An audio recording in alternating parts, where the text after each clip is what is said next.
Berkshire Regional School District School Committee meeting will now commence at 7:01. Will all people who can please rise for the pledge of allegiance? Thank you. Pledge allegiance to the flag of the United States of America and to the republic for which it stands, one nation, under God, indivisible, with liberty and justice for all. Okay, roll call. Mr. Albert? Here. Mr. Bartels? Here. Mr. DeFazio? He's not here. He, I believe, might be there. A few people had to leave for the concert, but will be coming back. Ms. DiTomaso? Here. Mr. Emerson? Here. Mr. Farley? Here. Ms. Galusha? Here. Mr. Hinckley won't be able to be here. Mr. Lacatell? Here. Mrs. Latazori? Here. Mr. Peters? Here. Mrs. Tucker? Mr. Wagner? Here. And Dr. Crackeries is not here. We still have an open seat in Washington. Our CBA rep, I don't see Laura or Mike tonight, and our student rep. Here. Hi. We have a quorum. Okay, and we have validation of agenda. So, oh, by the way, this meeting is being recorded. Is anybody else in the audience recording the meeting? Okay. So now about responses from the audience. Okay, Joe Dibber. Welcome, Joe. Good evening. Joe Dibber, 51 Audrey Drive. I'm here on behalf of the Dalton Select Board this evening, just to raise our concern about the motion that you passed in July regarding the Hinsdale concern of the school vote. That intent of that motion is to restrict popular vote in the future, and we're concerned about the slow process of the amendments going through and being rejected by DESE. So I really want to close up that issue. But the way the motion stands right now, the Dalton Select Board unanimously does not support it. So looking forward to working through those issues with you. But if it moves forward as is, we'll have to say that we reject that motion. So thank you. Okay, thanks, Joe. And I think everybody knows we are working on that, and it's going a little slower than we want, but it is being addressed as best we can. Okay, student affairs. Hello, my name is Faith Savory. I'm a junior at Laconia Regional High School. Recently in our school, our winter sports seasons have started, and hockey actually has their first game tonight. Also on Tuesday, we held a winter sports meeting and held math league, which allows for students to receive extra credit points in their lowest rated math quiz. And also on Tuesday, there was an informational meeting for juniors and seniors that were interested in forming a team for MathWorks Math Modeling Challenge competition. And last Friday, NHS hosted empty bowls in the Laconia cafeteria, which raises money for people who are food insecure. And tomorrow we have a pep rally introducing next week's Spirit Week, which is hosted by the Club Tribe. And there will be activities such as dodgeball and the announcement of which homeroom won the door decorating contest. Also this week, candy grams are being sold to raise money for student council. And the 11th grade is sponsoring a Toys for Tots drive. Each grade has its own box to put their toys in. Auditions for the spring musical, Once Upon a Mattress, happened on December 2nd through 5th, and the stars are Grace Cocchiavello, Emma Brosnan, and Jane Hare. Last week, Green Umbrella hosted a bake sale to aid in the planting of trees, and also last week, the Dalton Rotary Interact Club hosted a coat drive. On November 25th, there was an informational meeting on the school trip to Costa Rica in 2020. Future meetings are planned for April 6th and April 7th. Also last week, there was an informational meeting for the Club Big Buddies, along with the National Business Honor Society inductions. And also, recently, the Latin trip was this Monday through Wednesday, where children had the opportunity to go to Rhode Island, sing carols, and explore many historical opportunities. Thank you. As you can see, the students are really active, and the empty bowls was fantastic, by the way. Very good. Okay, we have, I'm going to move something up on the agenda if it's okay with folks who have some a family here that is going to award the Superintendent's Award for Academic Achievement. And instead of making them sit through the whole meeting, I asked if we could move it up, and we do. So, Lori? Sure. So it's an honor. Every year I have the opportunity to acknowledge a member of the graduating senior class who not only has demonstrated academic excellence, but is a true role model to their peers and goes above and beyond as a member of the school community. So each year I have the opportunity, and I reach out to our high school staff and I dialogue usually specifically with our administration and our guidance staff. And this year I had several names submitted to me. The award requires that the student be in the top 5% of their class. The student being acknowledged tonight is in the very top percentage of their class, but also there's some flexibility in deciding amongst those students as to who we're going to recognize really for all around contributions to the school community. Actually, which is, I was thinking is interesting, which is kind of nice, for the first time in my 5 years, I am acknowledging one of our male students this evening, and I have happened to acknowledge 4 female students to date. So I'm more than honored tonight to have the opportunity to acknowledge Jack Minella as the recipient of the Massachusetts School Superintendents Award. Each superintendent acknowledges a student in their district. We present this award tonight so that he would be able to include this on college applications and that kind of thing. We do acknowledge him again at graduation. I also always acknowledge some things about the student, and this year, obviously, as you would anticipate, a student as successful as Jack contributes in many ways and has quite a long sheet, his beginning curriculum vitae, if you will, of accomplishments. So I talked to Aaron Robb, really, our high school principal, about what really stands out. Mr. Robb is not able to be with us right now, but he had shared 2 things that really define for him what Jack has contributed to the school and what defines Jack as a real standout student. He defined his Eagle Scout project, which for those of you who have spent any time on the Wacona grounds may be familiar with what's known as the Getty Memorial Field behind the football field. And Jack coordinated kind of a facelift for that area by planting beds, restoring older concrete and stone planters, and built new benches. The area can now serve as a far more suitable outdoor classroom for Wacona. And also, many of you have heard about the Core Values Committee at the high school. I think that work, Mr. Robb wanted to acknowledge that Jack's work on that. He's been a steady voice on the committee, always speaking to his beliefs, being willing to speak out and speak up on behalf of what he sees as most beneficial for the Wacona community. And his participation has always been heartfelt and genuine. And Mr. Robb feels that will continue to benefit the school for many years to come in the contribution he's made. So we have been very fortunate to have Jack as a student in our community, and I am honored to give him this award tonight. Congratulations.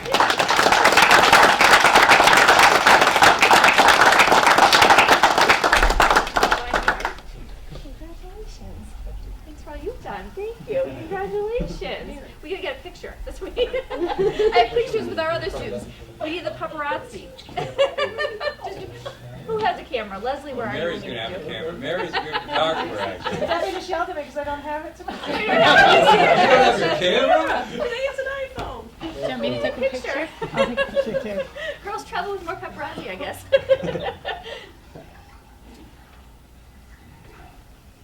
Congratulations. Thanks for all you've done. Thank you very And much. we'll continue to do. And he's deciding still between Northeastern, UMass, and Brown, so all will be lucky to have him.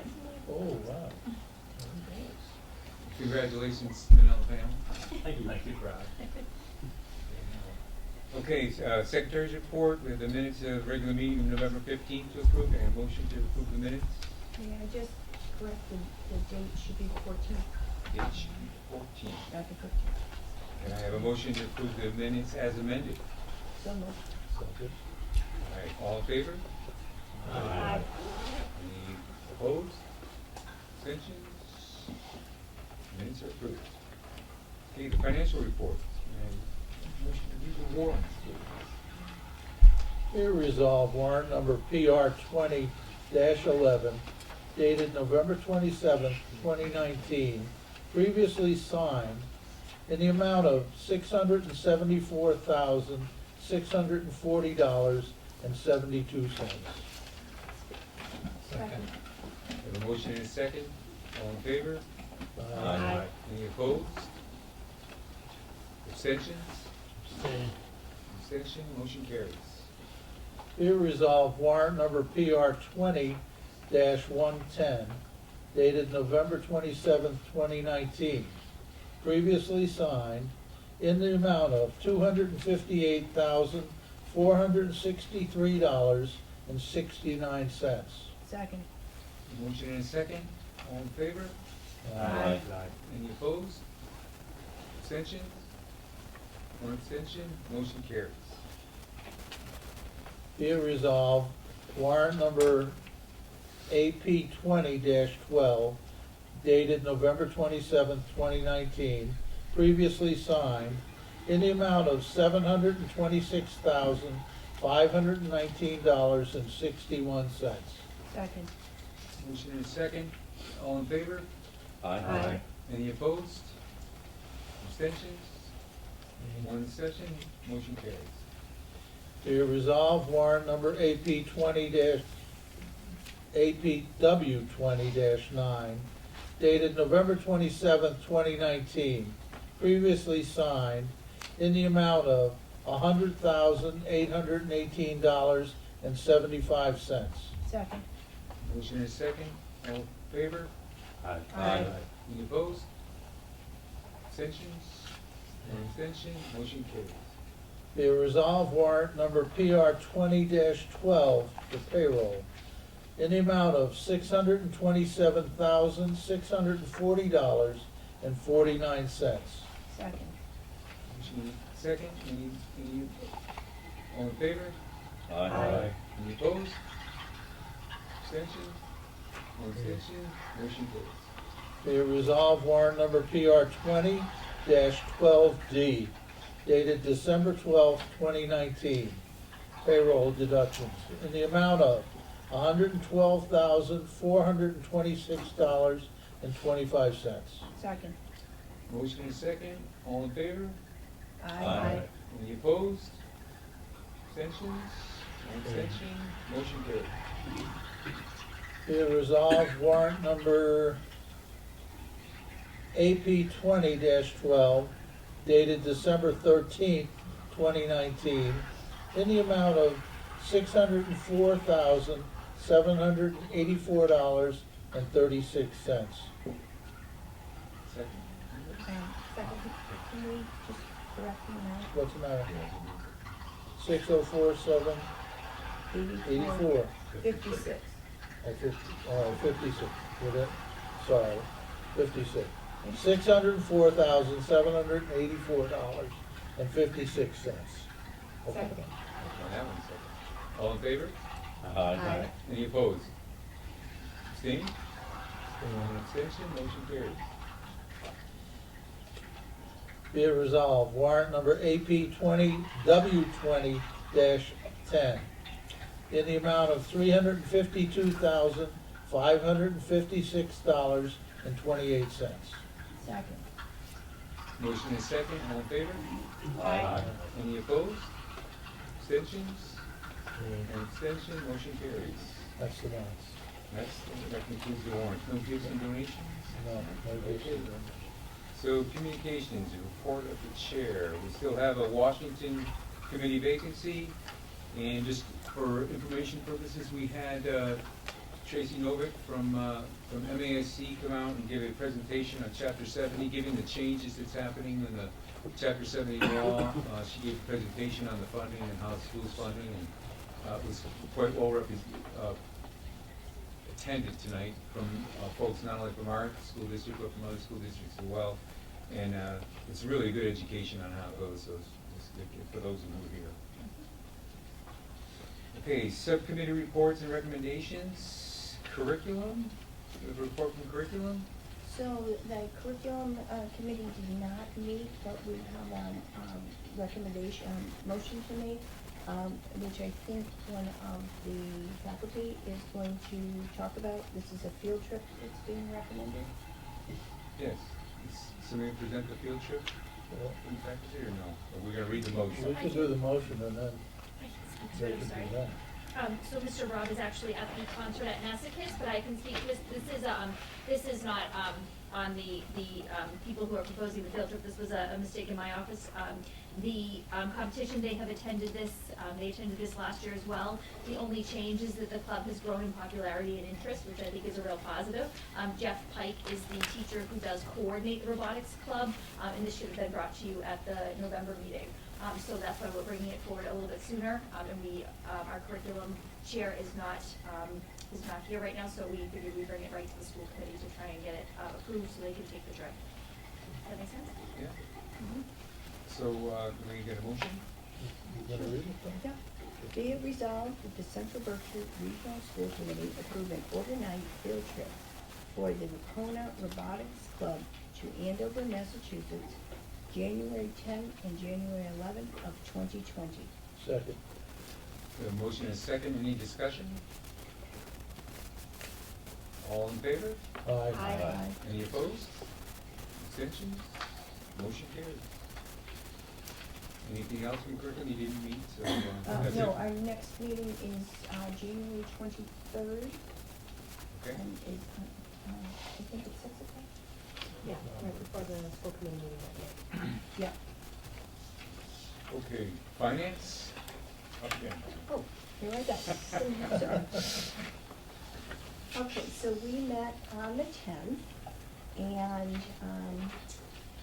the first thing that we talked about was the preliminary 2021 budget. Just bear with me, I have some notes here. So the preliminary 2020 budget, Greg Buono, in his new position, congratulations, did a presentation to the subcommittee on the fiscal year 2021 preliminary projections. Some of the highlights is that this includes some salary increases, the addition of 2 RBT positions funded through the rural aid for fiscal 20. It includes insurance premium increases of approximately 4%, transportation increase of 4%, and an increase in tuition and transportation for special services of $250,000. As compared to last year's preliminary budget, last year's preliminary budget came in with an increase of 1.42%. For fiscal 2021, the preliminary budget is projected to increase by 1.52%, with an overall increase of $419,765 over the prior year. And the capital budget for fiscal 2021 includes capital projects and would be $2,230,000 and $2,230,433. Our next steps would be to monitor the retirement notices, solidify the insurance increases, and just monitor the state revenue. As relates, we also discussed rural aid. The rural aid amount that will be coming to the district is $378,215, which will be spent in the following manner. Structural and security upgrades of $112,715. The security upgrades will include a revision to the entrance to Nessicus for better security, technology expense of $155,500, social-emotional learning curriculum of $70,000, and a van to be purchased at approximately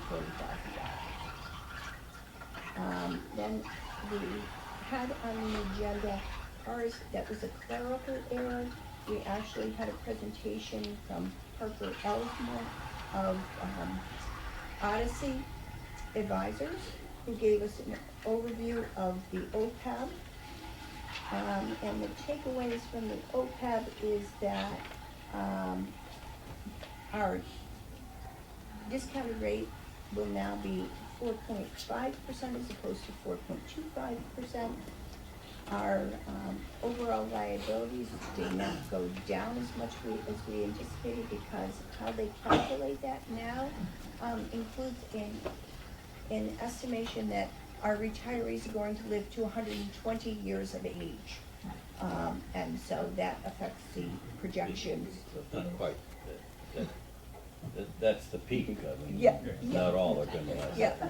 You know, Different amortization. It's 1 out of a million, I think. it Yeah. was. Yeah, right. And so, you know, that impacts that calculation. And then we also, in your packets is the excess, the certified excess and deficiency of $4,906.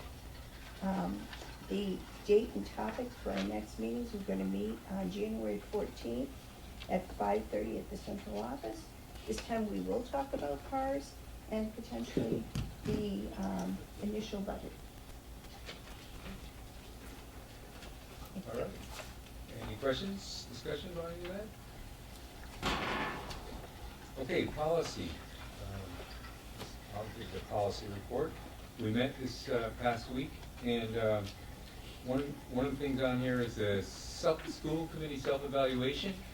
And I have to say that I think we need a little more participation in there. There was only 6 folks who had responded, and I thank those 6 folks who did it. I was not one of them. I think that email got buried in my inbox and completely forgot about it. 6 out of 15 is not a good number. We really can't parse any of that data. So we really need, Greg sent out another note, and we need to make sure that we go ahead and fill out that evaluation because it's important that we get feedback on ourselves, right? So I have since done that. So I'm now one of the 7 persons that does that. So please take the time. Oh, excellent. We're getting up there quick. Great.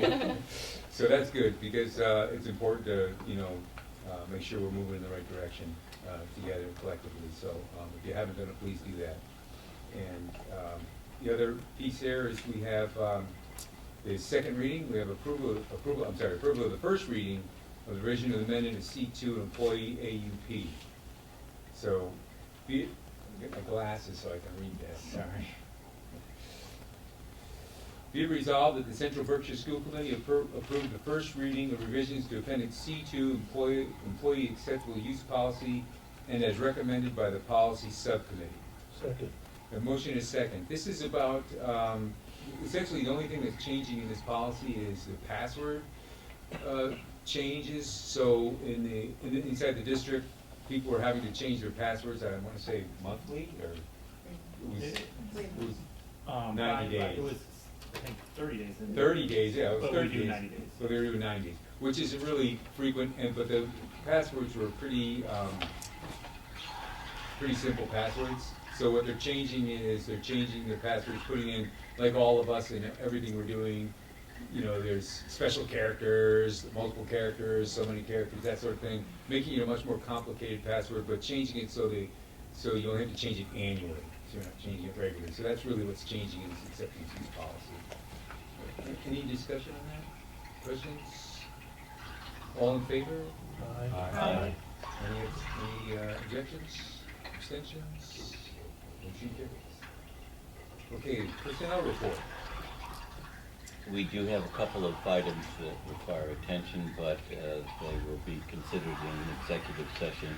And I think because all the principals want to hear the goals, we probably should like to wait until the end of the meeting for the executive session. Okay. So, All right. if everybody's willing to go to that. And is everybody okay with moving that in the agenda to the end? All right, is that same with the contract for director? Yes, Same yes. thing? Okay, for both of those. All right, safety and wellness? Any? Not met, okay. And the Wacona Building Project, we have not met as well. We have not met as well, actually, we have we have bi-weekly meetings with the construction company, and next, on Monday, we're actually meeting in Boston to review the 60% construction documents with MSBA, with the construction company, our OPM, and the architects to go over discrepancies between what was originally there and what was the 60% construction documents that we then have to approve by vote on next Wednesday. So the school committee, next Tuesday, sorry, next Tuesday. The school committee will meet, the working group is meeting at 4:30, and then the overall school committee will meet to review the 60% documents, and then we have to pass those so we can get them in by the 19th, I think it is, for MSBA's timeline. As you all know, we're on this ship. The ship is called MSBA, and we have to follow their rules, and this is where we're at right now. We're in this port, the 60% construction documents, and we've got to do this, cross this T and dot this I. So that's happening next week. So at next school committee, hopefully I'll be able to announce that we passed that and MSBA accepted it. So that's where we're at with that. Any questions or discussion on that about the school building? Just to verify, next Tuesday, the whole meeting, the whole school The committee? question is verify what's happening next Tuesday. Next Tuesday is the school committee meeting. Yeah. Or, I'm sorry, A short one, a special the one? school building committee Oh, meeting, okay. not the school committee meeting. There's an extra B in there, the school building committee meeting. So not the regular school. All right, thank you. Yeah. Sorry. Yep. Okay, superintendent's report. Yes, so I am actually going to start with our school improvement plans this evening. We have our 5 principals. One of our principals will be joining us. He's just returning from the Nessicus concert. There's a couple of highlights in the report itself that I just wanted to mention. I will go over my goals. I am flexible in terms of, I think we'll start with the school improvement plans if that's okay, and then do my goals after that. Does that work for everyone? That way that if there are people who do need to go and are waiting for the school improvement plans, which might be more of a crowd draw than my goals, that's fine. I did highlight a couple of things. We have a very collaborative relationship with the Dalton Police Department. I can't emphasize that enough. Chief Coe has been an incredible supporter of our schools, but now is really taking a leadership role in the community, not only the community here in Central Berkshire, but also the community of police chiefs, and really expanding the equity and diversity work. And I really wanted to highlight that because there's a couple things in here. Number one, just him highlighting our collaborative efforts for the community. I think that's a real positive, that he really wants families and community members to see us as partners. But I also did highlight as well in the equity and diversity updates, something that he had specifically coordinated for police chiefs in the county, also using Multicultural Bridge, which is the organization that has been doing much of our equity and diversity work. So we're speaking the same language as organizations working to serve the community. And I think it was really pretty impressive how he pulled that together amongst his own colleagues to connect the work the schools are doing. And he's really pushing for the chiefs in the other communities to also support their in-district equity and diversity work. So I don't think we can ever thank him enough for what he does to be a leader in the community and a support to us. I have highlighted some of the equity and diversity things that have been happening. Also, our next meeting happens to be right before the school committee meeting next meeting in January the 9th. So for those of you who are interested in attending, Kathy Buckley and Sarah DeFazio will be doing a presentation on equity and diversity work, specifically with strategies of how to embed that work in curriculum decisions, the materials in classrooms, how we have students look at literature, those kinds of things, and some really tangible strategies that we're starting to implement in our classrooms. So if you can join us, please do so. And then the Student Opportunity Act, you heard a little bit about that tonight. This is the information directly from the commissioner. So I gave you the commissioner's letter that he had said to the superintendents on how that act will be implemented and what the expectations will be from us. When the governor's budget comes out in January, we will know far more. What we do know right now, some of the highlights, if you read that, we will be getting reimbursement for transportation for special education placements. Circuit breaker to date has only been for tuition. It will be phased in over time, but we are expecting 25% reimbursement this year. Just to give one example, that's about a $400,000 cost to us. So 25% reimbursement is $100,000. They are looking to fully fund charter school reimbursement, something that will also be phased in over time, and some additional adjustments to the formula. There will be a plan required. We're gonna have to talk with Dr. Kraft-Reese, as well as many of you, about what subcommittee that would be most appropriate to work on. Because as we talked in finance last night, there are financial aspects to it, but as Tracy Novak, who presented earlier, was pretty clear about, it's not just a funding bill. This is very much a bill about learning targets and about student achievement. So there's some arguments you could be looking at it in curriculum, you could be looking at it in policy, you could be looking at it in finance. So we will get more information from the commissioner at the first of the year, sometime in early January, about what that plan needs to look like. Much of what's in it likely will exist in other plans, but this is something specifically that we will have to put into place. So, with that being said, I see Leslie is all ready. We've got the school improvement plans. As we've done in the past, I think is really important, and this is not something we just do to show you collaboration. It's because it is how we work. The 3 elementary schools are very closely aligned. For a long time, we talked about the work we did to ensure they had curriculum alignment, that it was horizontally and vertically aligned in what we taught.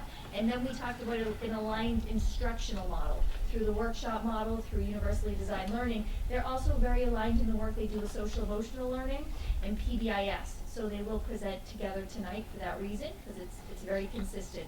Their collaboration is also trickled into their staff, which I think is a very positive thing. Our grade level teams collaborate regularly, and we have a lot of communication and collaboration amongst all 3 elementaries. So that's Annie at Craneville, and Kathy Buckley at Kittredge, and Mary Kay at Beckett Washington.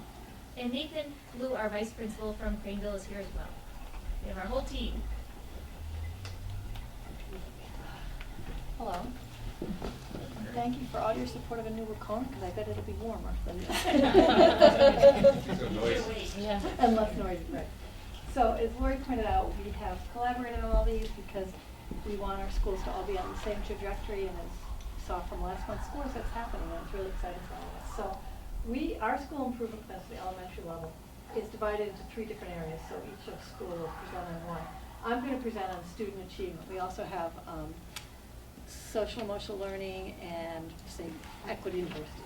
So our goal for student achievement is a really straightforward goal, which I think no one can argue with, that we want all students and student subgroups to meet or exceed the targets in all subjects as measured by state and local assessments. So what we really want to talk about is how we're going to do that. So the first part of this goal that we're going to focus on is instructional coaching. As you know, we have an instructional coach at the elementary level. And it's been great this year. I've seen at my building, and we have a lot of collaboration. We have 2 different models. At Craneville, the instructional coach is there for the majority of the time, and she does one-on-one coaching, or she can do group coaching. At the 2 smaller schools, Kathy and I are both assisting with the coaching. So we work with the coach, or she can work along with teachers, or we do what we call a coaching series. So we call that the hybrid model. I've done a couple of these coaching cycles with the coach, and it's been really effective. And what's great is that the teachers are excited about it. We're coming at coaching from a student outcome level. We're not going to teachers and saying, you need coaching. What we're going to them, or they're coming to us and saying, I'm working really hard. I need to improve student outcomes. How can you help me? So that's what it's all about, is improving student outcomes, and teachers have been really receptive to it. We actually have a waiting list of teachers who want to get in on it. So we're using those models, we're implementing cycles, we are using data analysis to inform our coaching decisions, and the teachers are also on board with that. And all the administrators are just finishing up a coaching book study and talking about the next one will start. So that's our instructional coaching piece. We also have our implementation of Eureka Math. Obviously elementary level, grade kindergarten through 5. All of the educators at that level have been trained at this point. They can ask for a coaching cycle to get more training. We have ongoing training coming.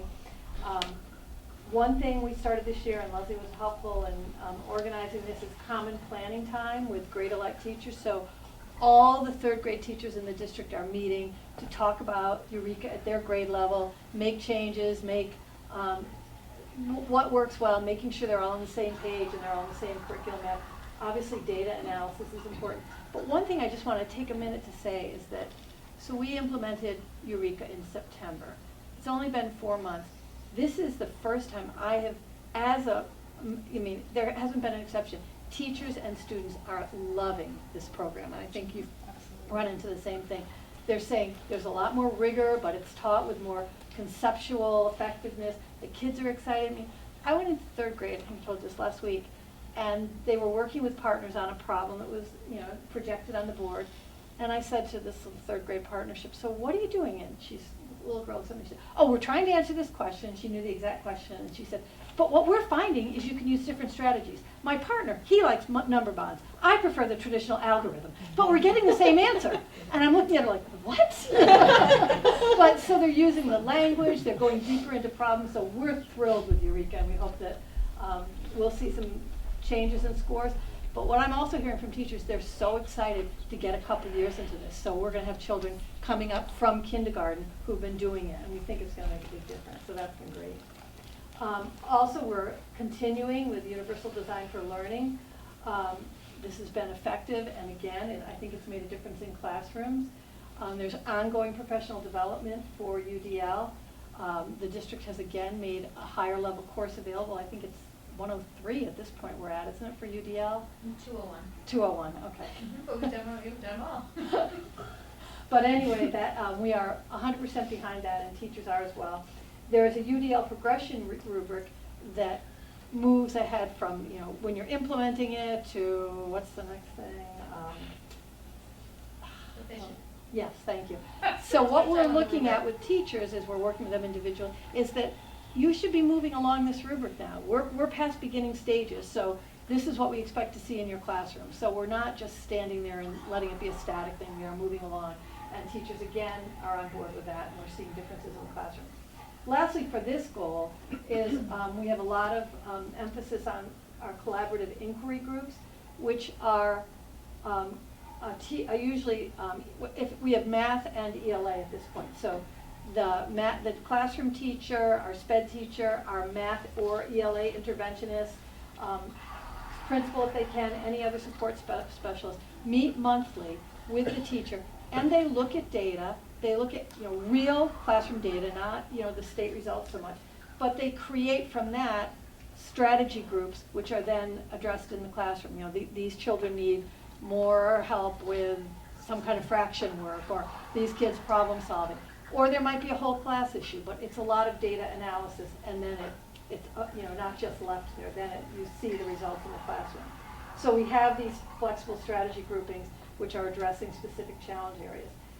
And we are continually monitoring students, progress monitoring, watching them, looking at the kids who are growing and why they are, looking at the kids who aren't and why they aren't. And it happens at every school, so we're excited about it. So I think that's it for, yes. I'll let them take it. Sorry. So I'm going to talk about social-emotional learning, which is another one of our goals, and basically to develop and integrate the research-based components of social-emotional learning to ensure that we really have a safe and productive school environment. As Mary Kay pointed out, academics is obviously extremely important. Another component of making sure that students are successful is that social-emotional component.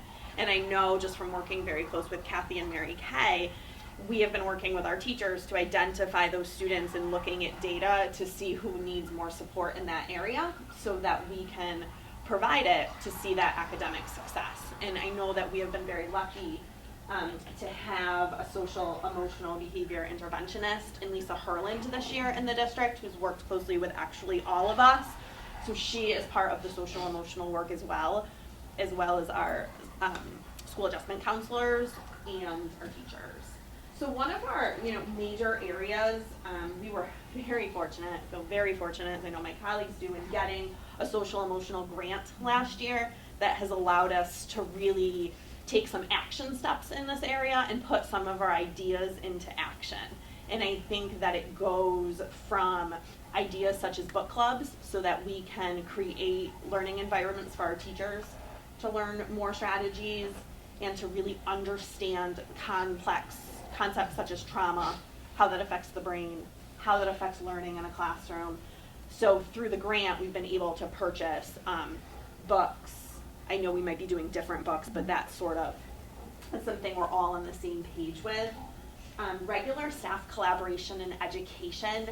We all have invited Pam Coley-McCann to our schools to do a trauma training, as well as last Friday, we were lucky enough to have building level professional development with our staff with the topic of social emotional learning. Jessica Milligan has come to the district to talk about behavior. She wrote the book, The Behavior Code and the Behavior Code Companion. I really feel like we're offering a lot of opportunities to continue this learning as a district, but also in our individual buildings. Something that goes under this is we each all have our core values, speaking just from my Craneville brain, you know, be respectful, be responsible, be scholarly, be proud. And the zones of regulation is something else that I feel like needs to really be highlighted under social emotional learning. It's a way that Lisa Herland and our school adjustment counselors have really began to track the social emotional state of some of our students. It really allows them to self-reflect on their own emotional, you know, where they are emotionally. Red zone would be, you know, I may be feeling anger, I may, you know, I'm up here, and then other zones going down. Blue, I might be sad, I might have, you know, feelings. We have really seen students being able to use that language. And it allows us to really put in interventions so that they can start to manage their emotions with our support. It's something that I really have felt a shift in this year that I'm excited about. We are also very committed to family nights at the elementary level. I know that there have been some successful Eureka or at Beckett Washington or Eureka family night. We do a monthly family night. You're having January 13th, Eureka Night at Kittredge. a plug for the Eureka night at Kittredge. I would put that under social emotional learning because we're bringing families into our building and really opening our doors and trying to engage them in all of the things that we're passionate about. And then I think I stated just constantly coming back to the table and identifying students that need more support. Under social emotional learning, I would put PBIS, the positive behavioral interventions and supports. Mr. Liu is just going to speak to that just briefly about how that impacts our work under social emotional learning as well. So for PBIS, we are entering our third year of implementation, so full implementation of all 3 schools. And a lot of it overlaps with the social emotional learning work, so you'll see ongoing education and training for staff. And it's really just changing the climate of the school where we are recognizing positive behavior and making a shift and really using role model students to kind of support behavior in the school. We, through the zones of regulation, we are noticing that a lot of students with our training for the school adjustment counselors are using this language, as Annie said, also in their classroom lessons. Part of this is collecting data, so that's one of my roles is collecting data. We're using it for the school and working towards common goals as a school community. So we have different levels of rewards based on PBIS. One of the focuses at Craneville is picking like pro-social rewards, where it's not just like trinkets, but it's more of like things that students can work towards as a community and as a classroom, but as also as a school. All the schools, we have PBIS committees to kind of help look at data and work on future projects and goals for that. And just something else that I just want to make sure that is clear is that through our social emotional learning committees and through our PBIS committees, those are primarily teacher voice, I feel, and teacher driven, and a lot of the ideas that were in the social emotional learning plan and part of the PBIS initiative was certainly the administration of the elementary schools, but also the teachers and staff. Part of social emotional learning, I feel like we would be remiss if we didn't talk about safety and how that definitely plays a part in making sure that we have a supportive school for all members. As you know, Lori pointed out, we have an excellent relationship with the Dalton Police from my perspective, and I know that we all feel the same way, that we have our safety meetings every month, and that we practice our drills, we have our protocols. Those are things that we stay current on in collaboration with local and state agencies. Something that we've also done across the elementary schools this year is improve our front entrance security that are in the last phases of finishing up construction. Like anything with that, sometimes things get pushed out, but it will really limit that traffic inside of our buildings, which is very important to just non-essential people entering our learning areas. Something else that we've done is improve our traffic patterns at drop-off and dismissal, and our school council was definitely took a large role in offering some feedback, so getting all stakeholders involved in making some of those decisions. Yeah, the school council was. So, and I believe you have the entrance and also some drop-off things. So we're just constantly looking at ways, sort of assessing all of the things that happen in our building and making decisions on how we can just make it more safe and supportive across the board. I think that's like at the heart of social emotional learning. Equity and diversity. So we've been working as a district with the Equity and Diversity Steering Committee. We've been very fortunate to work with Multicultural Bridge. And just recently, Sarah DeFazio and I were supported in attending an equity and diversity training at Teachers College in Columbia. And if you remember, that's where our reading and writing work has been originating from. So we're really trying to tie it all in together. As Columbia Teachers College and the Reading and Writing Project, they are really working to be cohesive in the way that they're educating children. So we came back with some really practical strategies and ways to bring the learning that we've been doing as adults, learning about implicit bias, learning about equity and diversity, and bringing it into our schools, and finding ways to make that transfer easily to our children. So we want to establish pedagogical classroom practices to respond to the diversity in the world around us and promote the acceptance of differences. And one of the ways we talked about that at the Institute in November was providing mirrors and windows. So mirrors we provide for our children allow them to learn about their own identity and allow them to grow within their own identity. When we provide windows for our children, we're allowing them to learn about other races, other cultural identities. And that all fits into what we're going to be trying to do in our schools. So in our physical environment, and I will tell you that these words in the focus come directly from the work that we did at Teachers College to create an identity-rich and identity-inspiring environments in order that all of our children and families see themselves in our schools. Again, that's the idea of mirrors and windows. We learned a lot about taking a look at texts. Texts are an important part of our schools, our children's learning, and we want to be sure that what we have available to them is providing for them those mirrors and windows into cultural diversity and racial diversity. So there are two kinds of texts, and these are things that we decided to start with because we can do them right away. Make sure that we're including overt texts which teach about another culture or another race, but then also own voice texts. And what that means is that the author has run into the same issues based on their racial identity that they're actually writing about. So it's first-person experience. It may not be about themselves, but it's something they have experienced in their own lives. So the text we want to provide for our children, and I think we do a pretty good job of this, but we're going to keep digging deeper, acts as a mirror if it's a story that reflects our own culture and experience, and a window if it provides a view into someone else's experience. Along with the text that we have and we're providing for our kids, we want to make sure that when you walk into our schools are welcoming to all races and cultures, and that everyone is represented in what they see.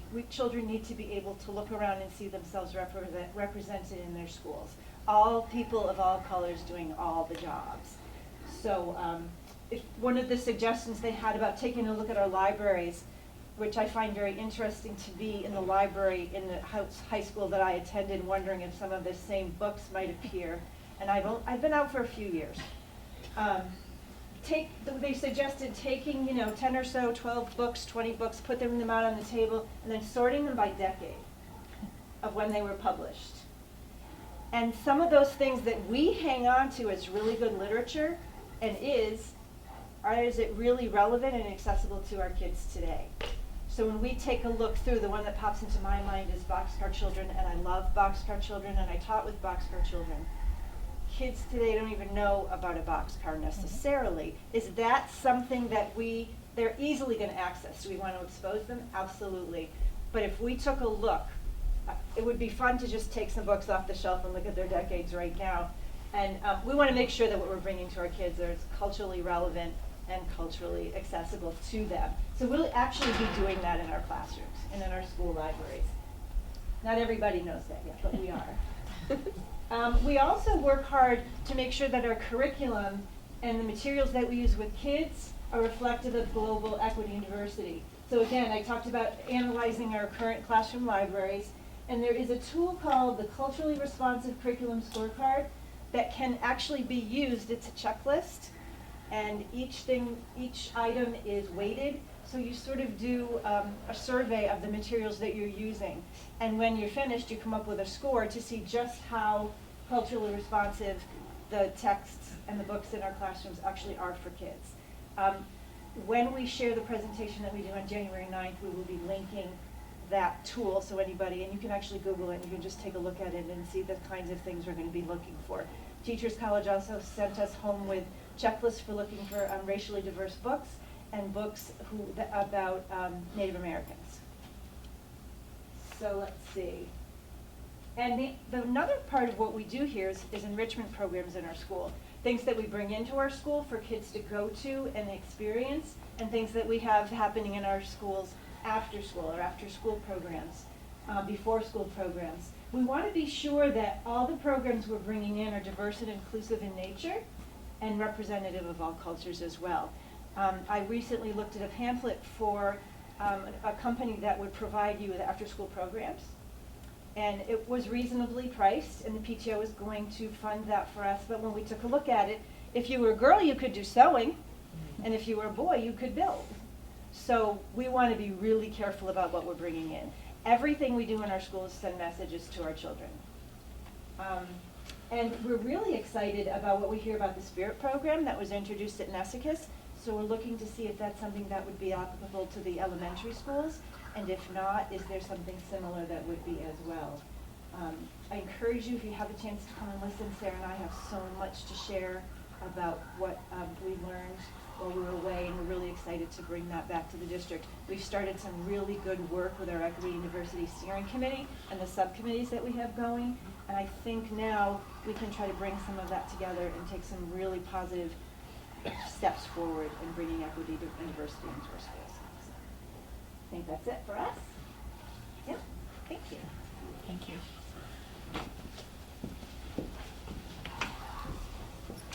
Just a quick question for you guys. Sure. On the social-emotional learning side, and when we do all those drills at the elementary school level, or active shooter stuff like that, isn't that creating a lot of trauma in the kids, kind of counterintuitive to social-emotional learning? Is that impacting in any negative way? I'm just thinking out loud. Yeah, it's definitely something we all think about. Did you want to do something on that?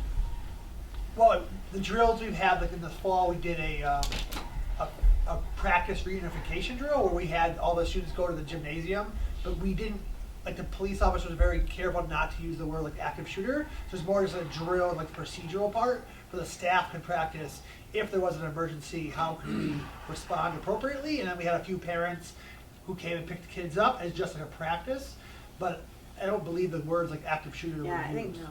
And I think we're not scaring the bejesus out of the kids. No. No, it's a good question. Yeah, it is. And I think that, as educators, we're just very mindful of the tone that we set for our students. And something that we talk about is, there's so many reasons why we would have to do a drill like that.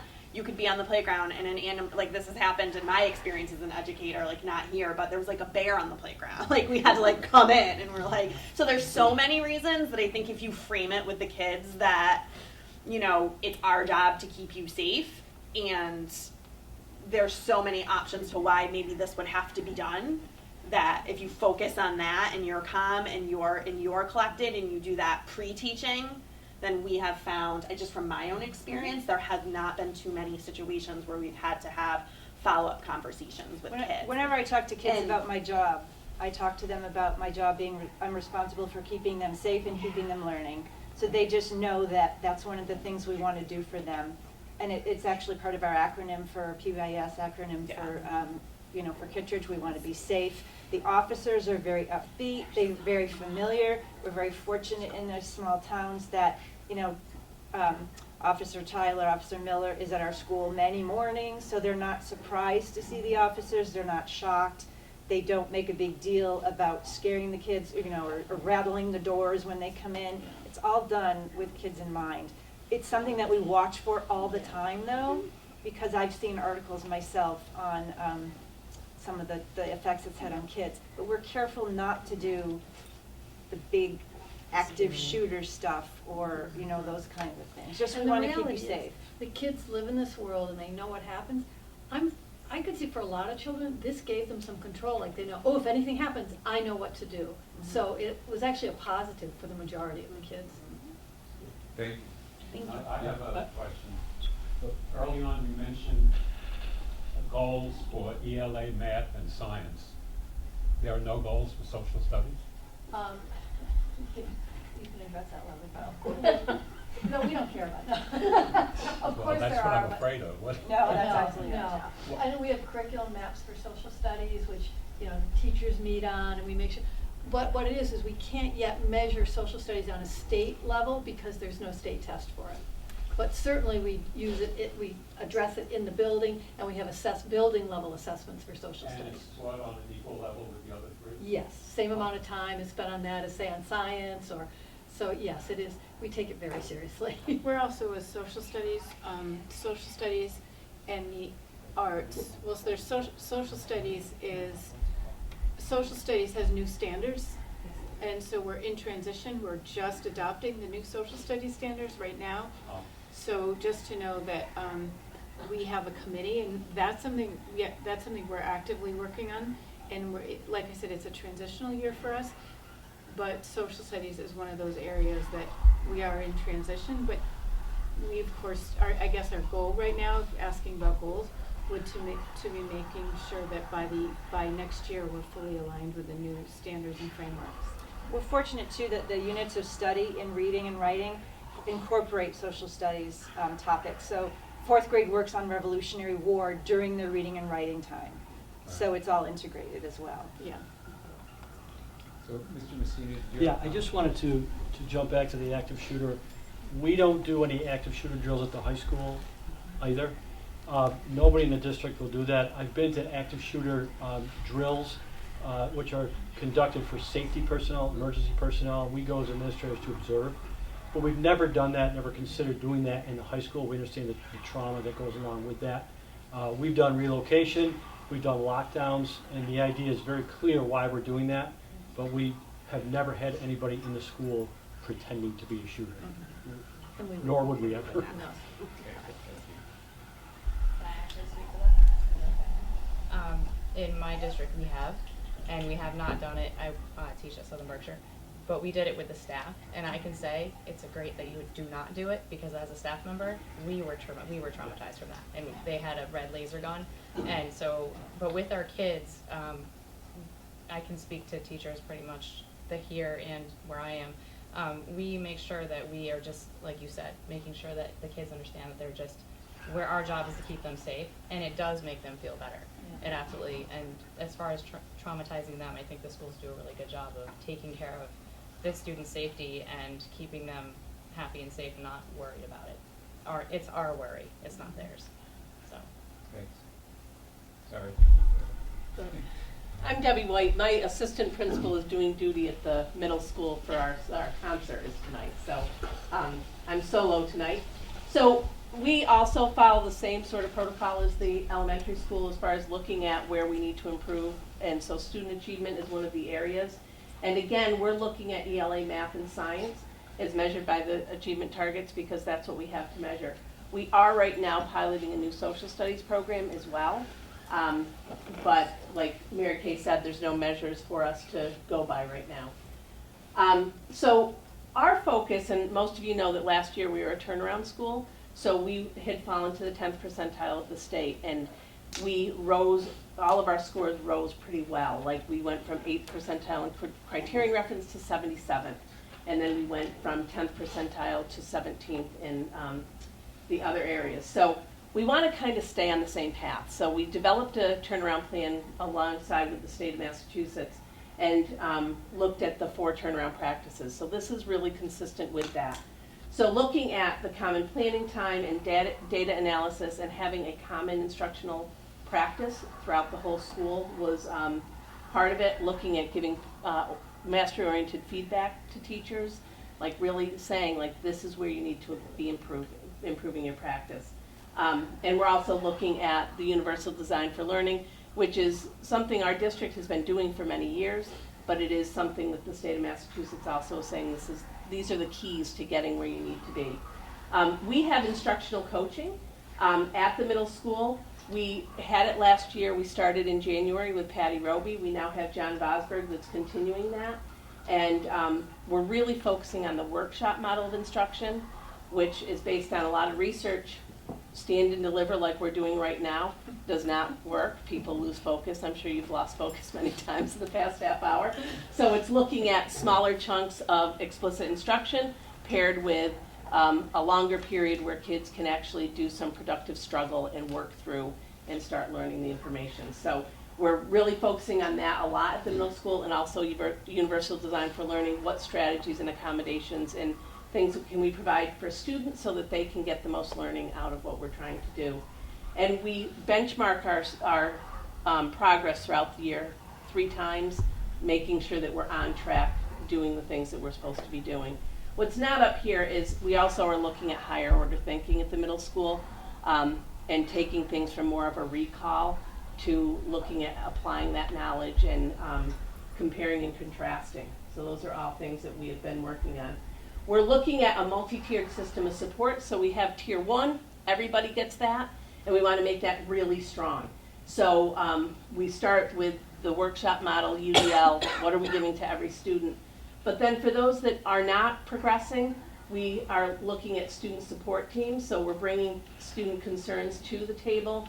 We have weekly meetings for every grade level to look at those students and to write individual support plans for them. What are the pieces that are missing? We do them on Thursdays, so we had them today. And then we're looking at evidence-based support. So Wilson is a reading program that is used for kids that are really struggling with decoding. We have LLI, leveled literacy instruction, which focuses more on comprehension. Lexia does a little bit of both, and Assessments focuses on math. Those are all evidence-based programming that we purchased throughout the last year. And we also created a WIN block, which stands for What I Need Now. And whatever the students' needs are, they're getting that in the WIN block. We are continuing our PD and implementation of Universal Design for Learning. We've offered another graduate course this year. We're looking at those evidence-based practices like Universal Design for Learning, PBIS, Positive Behavior Intervention Supports, direct instruction paired with feedback, and we also have new ELA and math and science curriculum within the past 2 to 3 years. So those are all pieces that we're looking at to improve. And our scores have risen last year, so we're continuing with these same things. And again, that benchmark data that we look at to make sure we're on the right path. We also have social-emotional learning goals, and we are looking really at improving the school climate at Nessicus, both for staff and students, and looking at the interactions of them. So when we look at how staff and students interact with each other and between the 2 groups, we looked at providing a variety of after-school activities for all students to participate in. We put out sign-ups, and we had 140 kids sign up out of 380. So that's a huge section of our students that wanted to do it. After that, I've had 3 groups of students come to me, ask for different clubs that they're interested in to create them. So it's kind of catching on that the kids want to be at school after school. So that's kind of nice. We're doing a weekly advisory period. So the first 30 minutes of every week, they break up into small groups. They meet with a teacher with about 10 kids. And there's all sorts of things we do. We we build relationships, we talk about academics, we talk about what our school values are, but it's that smaller group that can start to build relationships between staff and students. Clinical support options out of Greenfield trained our staff last week in trauma-sensitive practices. It was really well received. They're offering to come back. They have a grant to work with schools, so it's free to the school to do it, and the staff has been really open to having them come back and learn more about that. We put in a health program this year and implemented Second Step, which is a social skills program in all grades 6 to 8. We continue our partnership with Multicultural Bridge. We've got training for staff, and also a lot of the practices we trained in last year are continuing in the day. We also work with the Anti-Defamation League with the World of Difference program, and in that case we have a core team of students that get trained, and they go into classrooms and teach about all sorts of different things, but mostly it's how to treat people like equitable. And then we also created a flexible calming space to meet the social emotional needs of students. There are a lot of kids that get dysregulated for many reasons during the day. It's staffed with the school adjustment counselor and behavior technician, and those kids have a place now to go and to be able to get back to a good place to go back into classrooms. They're collecting data, and right now they see over 100, there's 100 visits a week. It could be the same kid coming every day, but about 100 visits a week coming through. But some of them are quick check-ins, some of them need more attention. We also are in our second year of the PBIS Academy. Our first year they called us in year 0 because it was our planning year, so this is our first year we're really looking at the implementation. We have our core values that we're actually doing some explicit instruction with the kids, and that also happens during advisory. We have a PBIS leadership team that meets twice per month, and they oversee that implementation. And then we use a data collection system called SWIS, and it's a way to really look at the data and see where are the major referrals being written, what area of the building, what time of day, what classrooms, what students, so that we can go about fixing some of our issues in a more informed way. So we could say, well, we're going to implement all this stuff about classrooms when most of our referrals are happening during the lunch block. So when we look at that, what can we do to reinforce cafeteria behaviors? We also are part of the SPIRIT program, which is through the Department of Justice. They came last spring and they trained a bunch of people throughout the county. A lot of them from, it was hosted at Nesca, so a lot of them were from our district. And it's a student problem identification, resolutions of issues together. It's getting the kids involved. These are our problems, identify them, and how can we fix them. So we got the training for staff last spring, and then at the beginning of December 5th and 6th, we got together with the 8 people that were trained and did it with about 35 students. And so the training has happened, and then we had the kickoff event December 5th and 6th. We have Emma Cornwell as our teacher facilitator that's going to carry on the ongoing work, and then monthly meetings with the SPIRIT student leaders, we call it the SPIRIT Council, to make sure that the things are happening. So when we got together on the 5th and 6th, they identified the 2 top areas that they were concerned, the students were concerned with, was specifically homophobic and racial language, and so that became our top issue. And then the secondary issue was vaping, that they were concerned about students vaping. So the second day, they worked on solutions, and they came up with a lot of things. It was hard. They spent the first 15 minutes looking at each other, and I said, if this was easy, we would have fixed it already. But they came up with some really good ideas. Doing public service announcements, creating videos of people that have been affected by these things, and sharing them out to the students.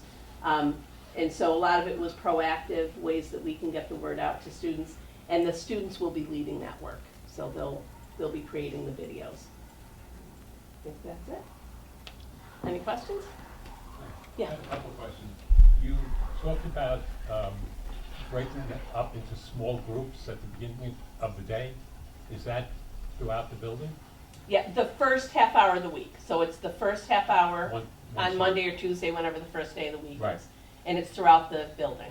And all of the teachers, to break them down into groups of 10, there All are the more teachers in teachers them, than yes. just the homeroom teachers Yes, who are they're all involved. Has there been staff development on that? We started, so it actually came from the staff that wanted it. So last year when we looked at our root causes of some of the issues we had, the staff was coming up with, this is the root cause, what are the solutions? And advisory became a really big one for a lot of staff. So we had a lot of staff that were already trained, and they shared it with the rest of the staff. So we created a advisory manual sort of thing that kind of gave guidance to staff. And then we also provide lessons. So most of the time we're providing lessons. The advisory committee would provide those lessons to people. What kind of training from where? I'm just curious. Well, so it depends. Like some of them came from different districts. So they did advisory in their other districts and they came to our district. Has anyone mentioned William Glasser in class meetings? We have not, but I'm familiar with that research, but nobody has been trained in any of that. If you are, we can talk later. And we have a consultant that comes with us, David Summergrad, and he's had a lot of experience with advisory.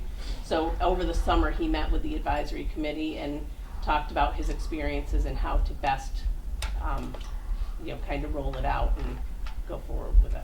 I'd like to visit. Okay. First half hour of every 8:10 to 8:40. So fun with. Any other questions?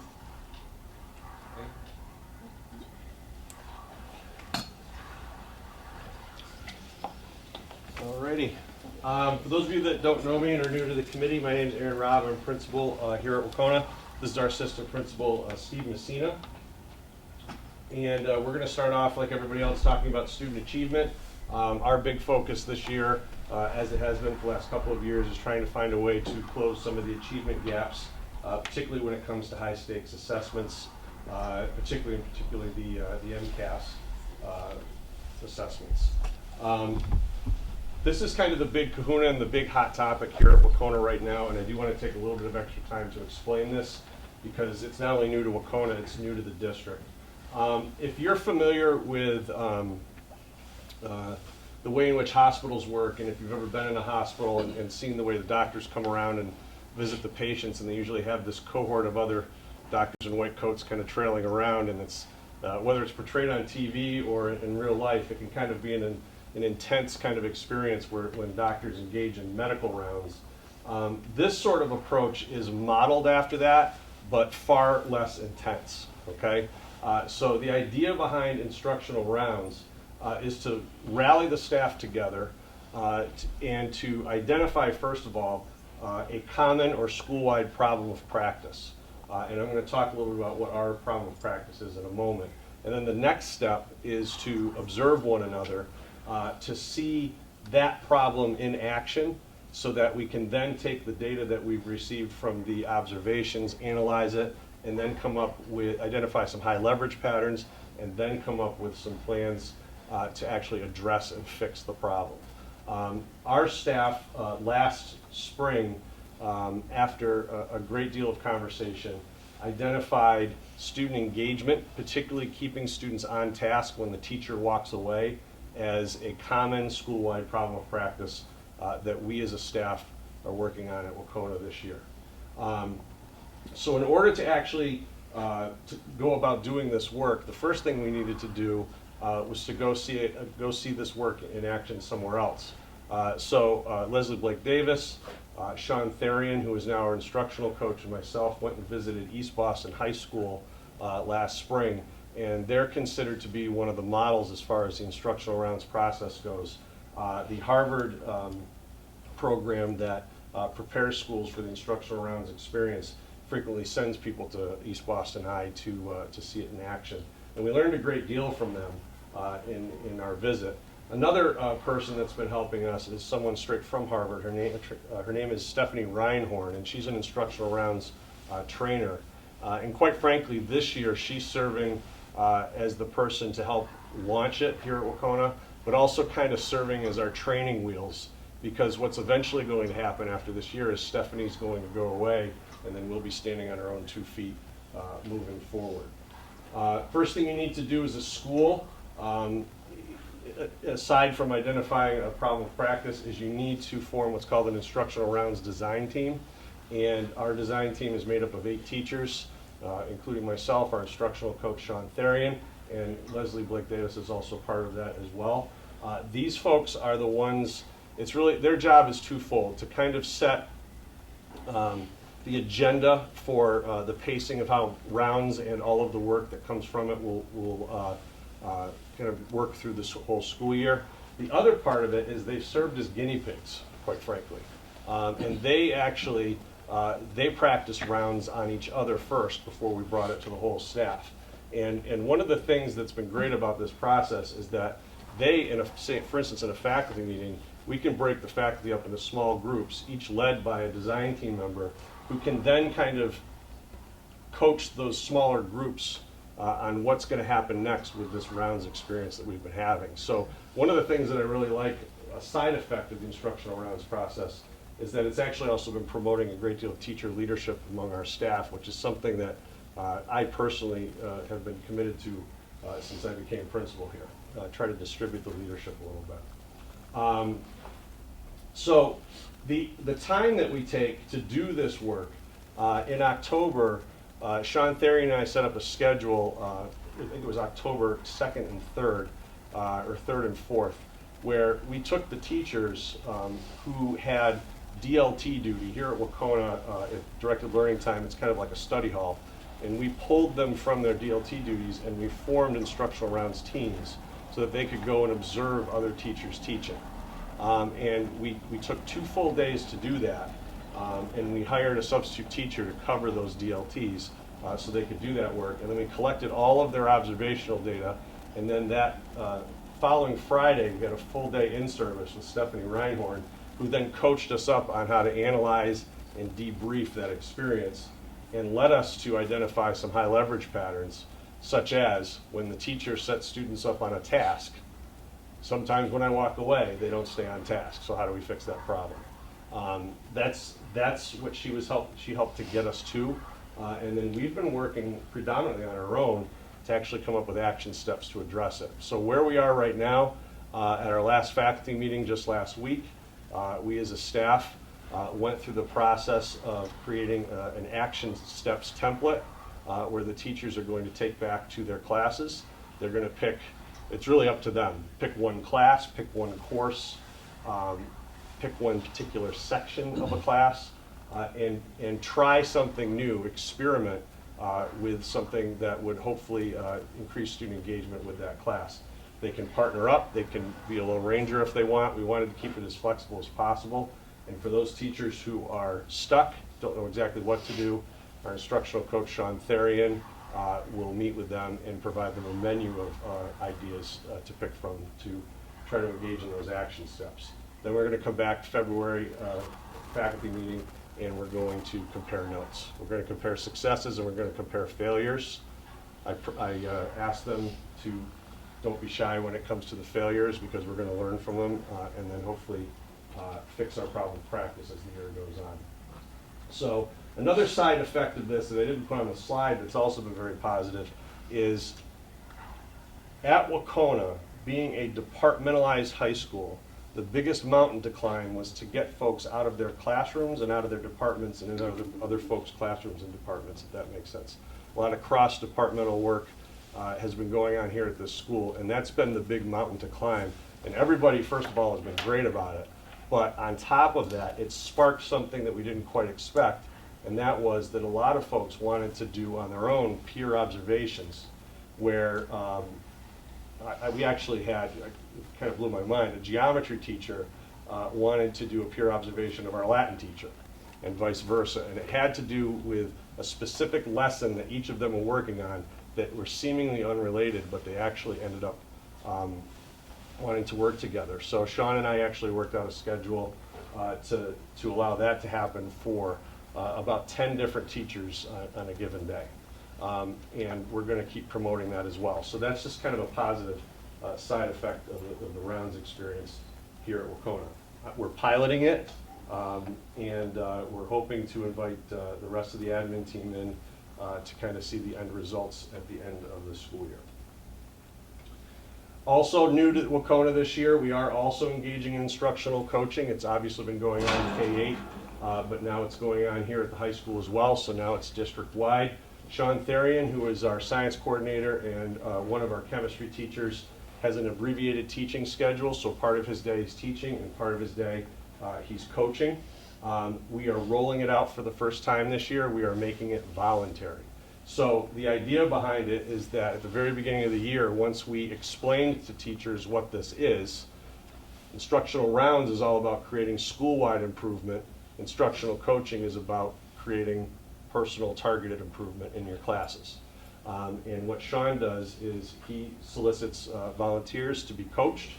And he's got about, I think about 8 teachers this first semester that he's been working with, plus each of our content coordinators also engaged in some level of coaching as well with Sean's support. He's just finishing up his fall coaching cycle and will be starting up a winter coaching cycle after the new year. But in the middle of all of that, in between the fall and the winter coaching cycle, he's actually going to be doing what are called deep dive sessions, where he'll be working with a few select teachers every day for 3 solid weeks in a particular class. And so it's going to be a deep, that's why we call it a deep dive coaching cycle or coaching session with certain teachers that have signed up for it. We're also going to keep surveying the teachers. So at the next faculty meeting in January, we're going to kind of take the temperature. How many of you have actually engaged in coaching? What did you think of it? If you haven't, why not? And we're going to try to keep pushing the issue with the teachers this school year. Sean's been, it's great to take advantage of the capacity that we have within the building instead of going out and finding somebody else, because what we didn't have to do was to deal with the get to know you process. Everybody knew and respected Sean, so that's been great. At the last school committee meeting, Leslie did present some information about Wacona's AP data, and we have some more information to share with you after some requests as well. I think was everybody given a packet of specific class scores? So everybody had that? Okay. Because I know that was one thing that was requested.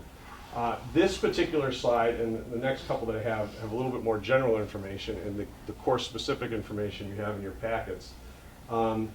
Some of you may recall that in 2015, 16, and 17, Wacona was involved with what used to be called MIMSI, the Massachusetts Math and Science Initiative. They're now referred to as Mass Insight. And during that process, they infused a certain amount of grant money, supplies, and training to our AP math, science, and English classes. They don't deal with foreign language, they don't deal with social studies, but they do deal with math, science, and English. So where you see MSE, that stands for math, science, and English. Our involvement with them ended after 3 years. So for the last 2 years, we've been essentially on our own. The nice thing is we've done 2 things. Mass Insight helped us do 2 things. Create more AP courses. We went from 5 to 12 over the course of those years, and also expand enrollment or access to AP courses among our students. And you'll see a graphic in just a second that shows how we did that. But after 2 years, and after a decent amount of time, Leslie and I meeting with our AP teachers, it seemed as though they wanted some things back from that experience. So we've established what's called an a la carte agreement with Mass Insight, and we're getting 2 things from them this year. Our math, science, and English AP teachers have each already attended in October 2-day content workshops. So our AP physics teacher was able to go and for 2 full days get professional development for that particular course. Same with chemistry, same with calculus, and so on. They're also providing us with mock exams. And the mock exams are a key part in terms of preparing students for that testing experience. The AP test, if you know anybody that's taken it, it can be a bit grueling. It's got a different feel than, say, the MCAS test. And these mock exams not only prepare them for the experience, but also the teachers get them back corrected, and they can see where the gaps are in the learning so that they can make those fixes before they sit for the real exam in May. The other thing that's new this year, and this is hard to explain if you aren't too familiar with College Board, who owns AP, rolled out a whole suite of online resources. And there's not enough time to go into describing all of them, but they rolled them out this year, so our teachers have all received some training from the College Board themselves. We actually hosted a county-wide training here at Wacona last spring to learn more about the different resources and supports that they have.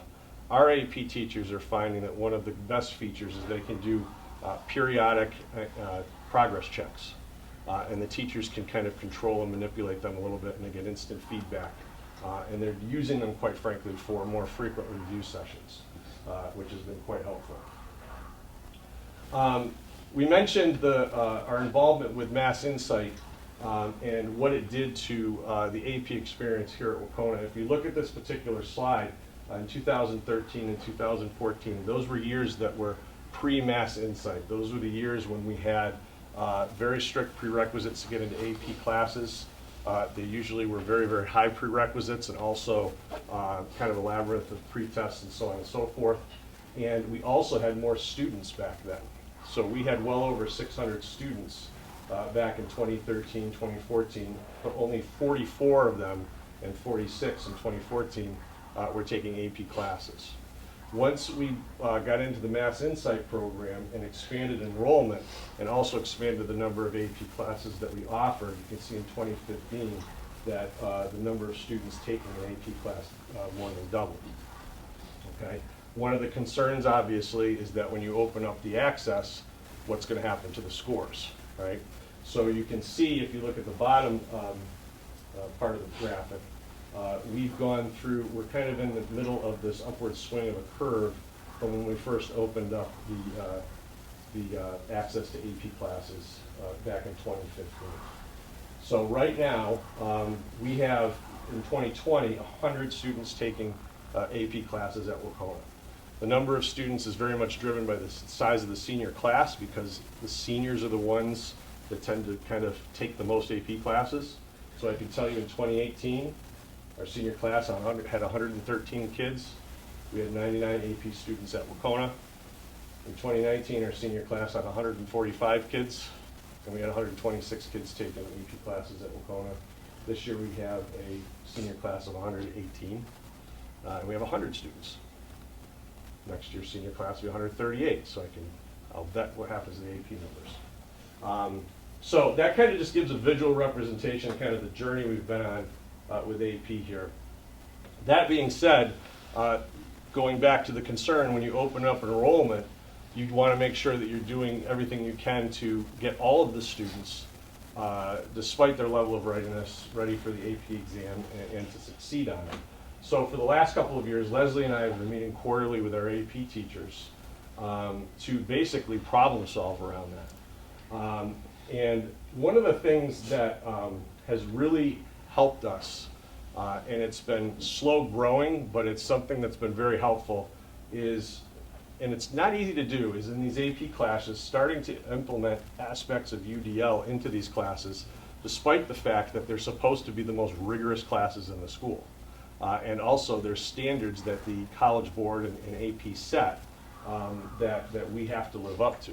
So when we met with our AP teachers, last time we met with them in November, we actually asked them to just give us a running list of strategies that they're using in their AP classes to meet the needs of all their students. And I'm not going to read through all of them, but as you can see, my AP experience in AP US history does not mirror back when I was in school what the AP experience of these students is today.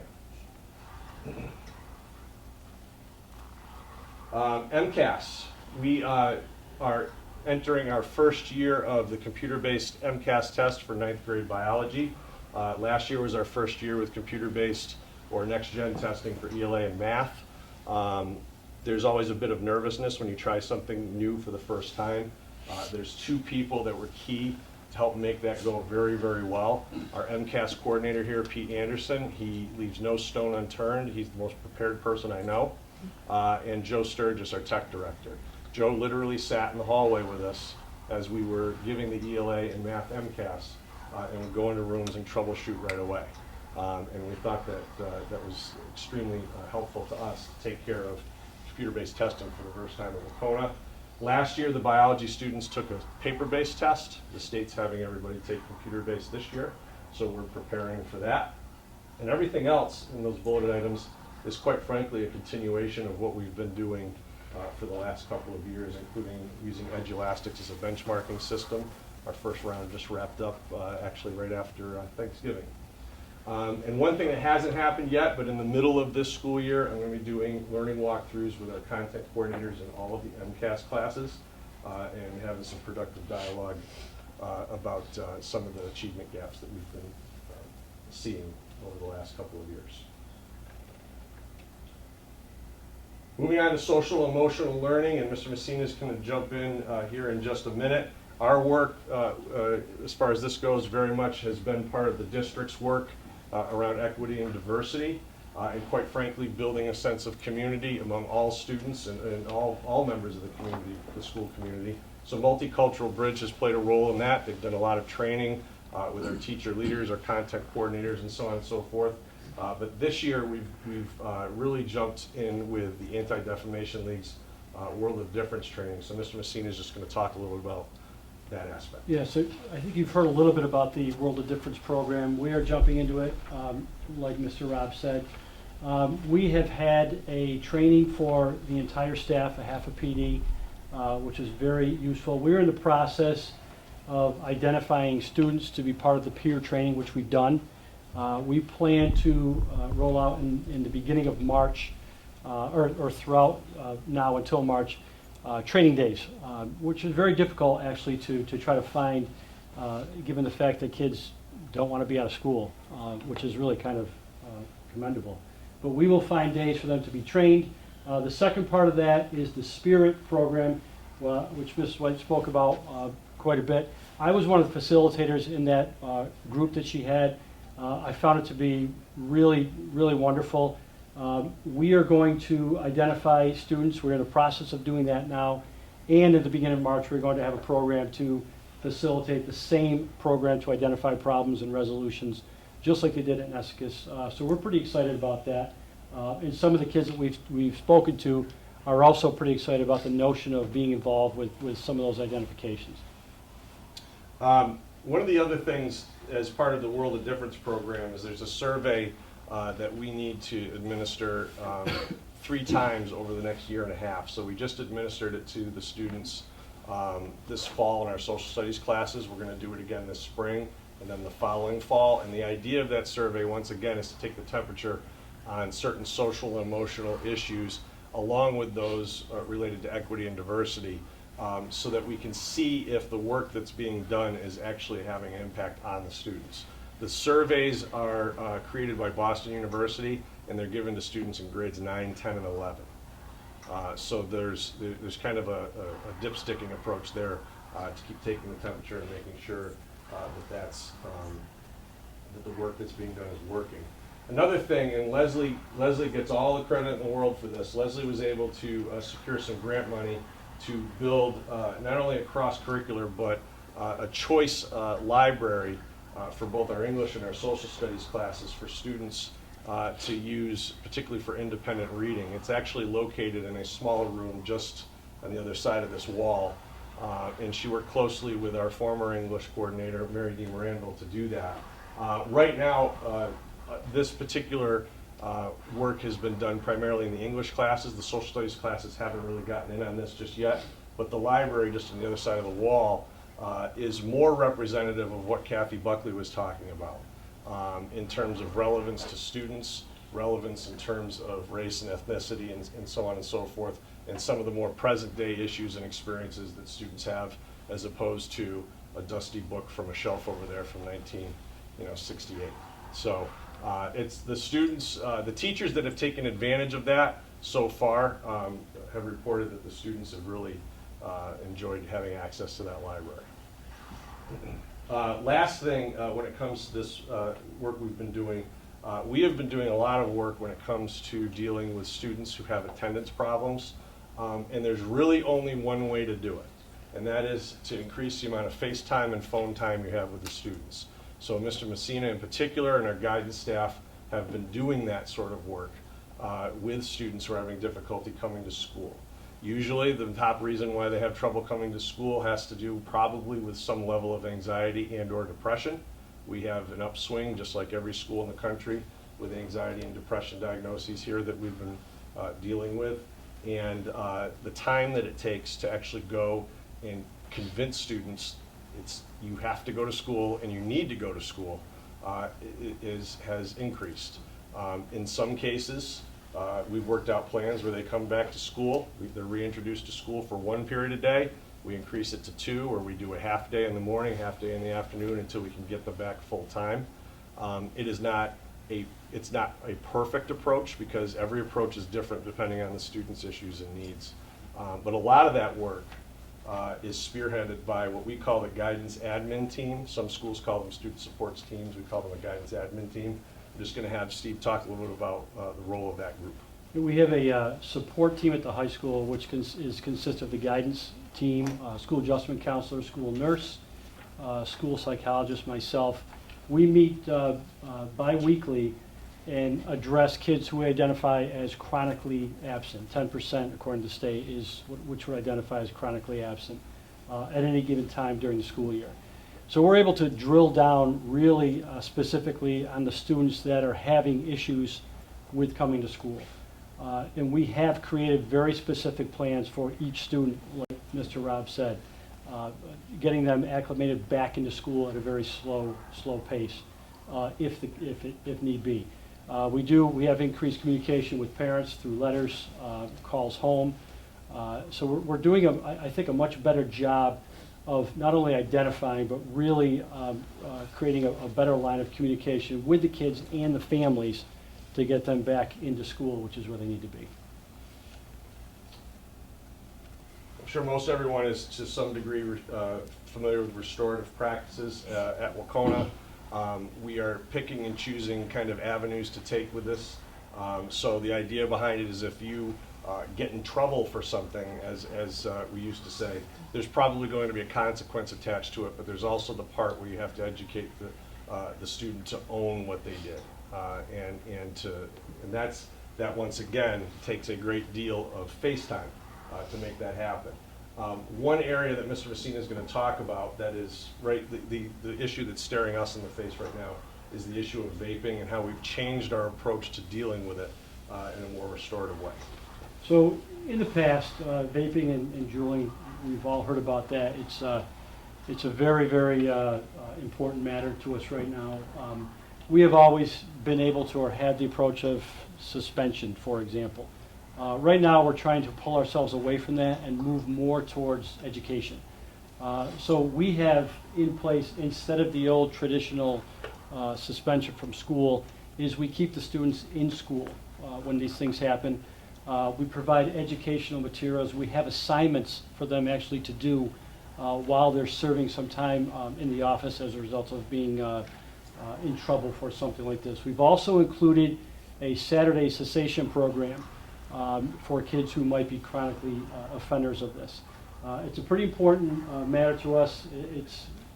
We refer to it as an epidemic, so does the country, I believe, certainly the CDC. So it is something that we are really looking into and really using the educational background as a way to improve this and help the kids out. That's really the way, and that's what all the research shows, to educate the students, and that's what we're doing. It is restorative, certainly.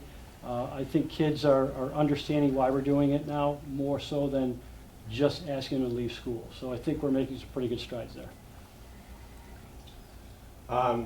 Our work with regards to PBIS is very much climate and culture related, and it was explained very well by those that preceded us. We're in year 2 with our new core values. Last year we spent a great deal of time creating and rolling out the core values for our school: resilience, integrity, self-direction, and empathy.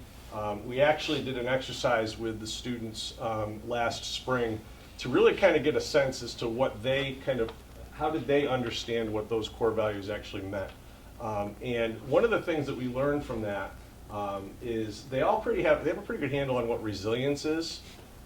Most of them seem to have a decent understanding of what integrity means and empathy, but they struggled a little bit in terms of understanding. I mean, self-direction seems like a simple concept, but when you're in high school and you're having to follow a set curriculum and there's state testing and all these other different things, it's kind of hard to kind of grapple what self-direction really is when you're living in a world that has so many rules and boxes and so on and so forth. So we decided, the Core Values Committee, who really serves as kind of our PBIS crew here at Wacona, decided to take a look this fall, particularly at self-direction, and focus on that this particular school year. We are right now in the planning stages, so I don't want to get too far down the rabbit hole in terms of details, but we're planning an event later on this spring. We're targeting early April to promote and celebrate self-direction.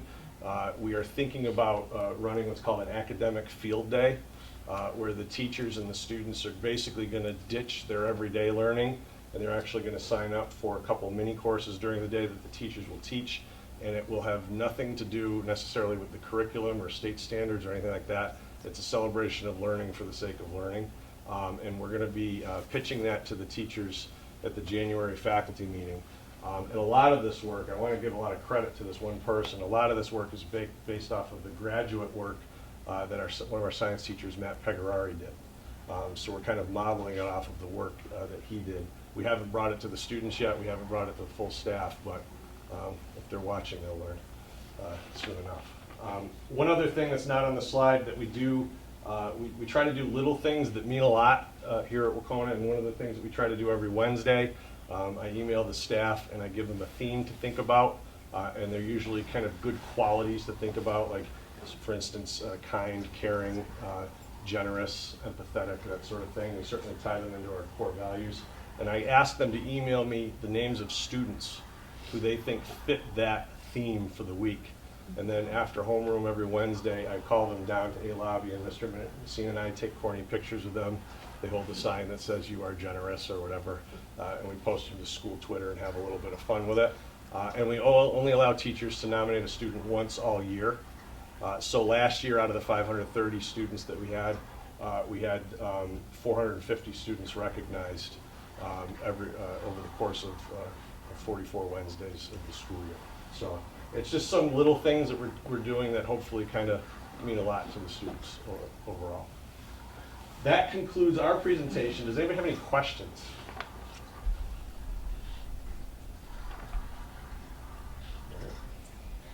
Yeah. That was a lot of work you guys put in. Thank you. I really appreciate it. I appreciate your time tonight. And what's amazing to me is the difference in education now than when I was in school, and obviously all of us were in school. I mean, you guys are now essentially behavior teachers as well. I mean, more than just academics. It's more parenting. But thank you for the efforts and good presentations. Really appreciate your time tonight too. Thank you. Okay. We'll take a really little report. The first slope, the goals. It's on the agenda. So the only thing left again under my report is the goals. Is my goals. A lot of them, which hopefully if you had time to read my goals and then listen to the presentation, you probably heard a lot of the same things. That's the purpose, that we are aligned and that I'm supporting the work that they're doing. So a lot of my goals do say things like supporting or facilitating the work to make sure they have the resources they need to meet the school improvement goals. So at this, so in your packet, let's see what, go to in front of me. Oh, there's, what happened here? A tool 3. Okay, so 1, 2, 4, What are we doing here? Choose, but they're two different goals. Okay, so we have something going on. We're gonna start, so achievement should be number one, I'll fix that, these are just being shown to you, so when you, vote to approve them, I will have, goal number one is achievement, I think the first goal should be achievement. Again, my student achievement goal is consistent with the, buildings, it's just a global goal for all of the students in the district, that we do meet the targets. We were very successful this year in, not only meeting, but exceeding all of our criterion reference scores and all of our accountability percentages, and we want to continue to stay on that track and to meet and pass the state. So that really is my goal, is that we will continue to meet all established targets. The targets are going to go up, so that's something we're going to have to look very closely at. And then again, you heard a lot of the things that the buildings are doing to reach their targets, or the things that I look forward to supporting and have been. So obviously we do have a new math curriculum. You heard the principals talking about it. They're not only supporting the teachers in implementing it, they're supporting parents to better understand that program at home. Instructional rounds are the main lever that Wacona is looking to utilize to increase their performance. Our coaching model has extended K-12. We are continuing to implement the turnaround plan at Esopus. We are proud of the gains we've made, but we need to be solidly well back where we need to be towards the upper half of the state, as opposed to where we were. So that's still a priority, and then increasing the AP scores at Wacona. So it's really what that goal is that's a student achievement goal that takes kind of their most important initiatives or priorities to increase their own scores, and that's really where I put my time. Obviously, they have other individual things that they are doing, but those are the main things that I focus on when I work with Leslie and the principals. If that makes sense. The second goal, which is the second in terms of, if you turn the page, that needs to be numbered, the second goal, is again, looking to be a more inclusive community. Some of the principals term that equity and diversity work. I look at that as the work we do to include learners, our community members, our parents. When we first started this work, we were talking a lot about UDL. But now we've expanded this work to talk about things like SEL, which is social-emotional learning, PBIS, which is the positive approach to behavior, things like Mr. Rob and Mr. Messina mentioned, restorative practices, but also our equity and diversity work with Multicultural Bridge. So those are some of the main priorities that we have as a district, and that do cross in each of the different buildings. We are trying to come up with a specific bias incident response form, similar to how we handle bullying. It is something that I do think is a priority for all districts, and certainly we need something in place. The third one, I do think that this is a goal that I have not always had, but I do think with a lot of the changes that have gone on, we do have changes in my office as far as Mr. Bueno taking on the role of Director of Finance and Operations at the same time that we're getting an increased amount of rural aid. At the same time, the Student Opportunity Act is coming forward. So I did write a goal specifically focused on finance. Some of that crosses into instructional leadership, as you heard from Tracy Novick, if you were here earlier, with the Student Opportunity Act. But I do think that is an area that's going to need more attention this year than in previous years for some unique reasons, especially being the Student Opportunity Act. So I did specifically include that as well. And then we have been moving towards this, but the school building project continues to be something I think we need to make sure that we move into the next phase, so that we are on track to open a new building in September of 2021. So that's what that is. And it just speaks to the work that we're doing, and it's the same thing with the timelines that we need to hit in my office, as well as the communication that we need to have with now, not only, it used to be the goal was about Skanska, and then it became about Skanska and DRA, now it's about Skanska, DRA, and Bar. So, we've got a big group in continuing that work. So those are the 4 focus areas. I certainly am open to any feedback you have tonight. You also have until January 9th. Obviously, the packet will go out before then, so I'd like to have the goals solidified on January 3rd with any feedback, but they won't be voted on tonight. So if you have other feedback when you think more about it, that's fine as well. But January 3rd really is when I'd like to have them with any edits other than the numbering.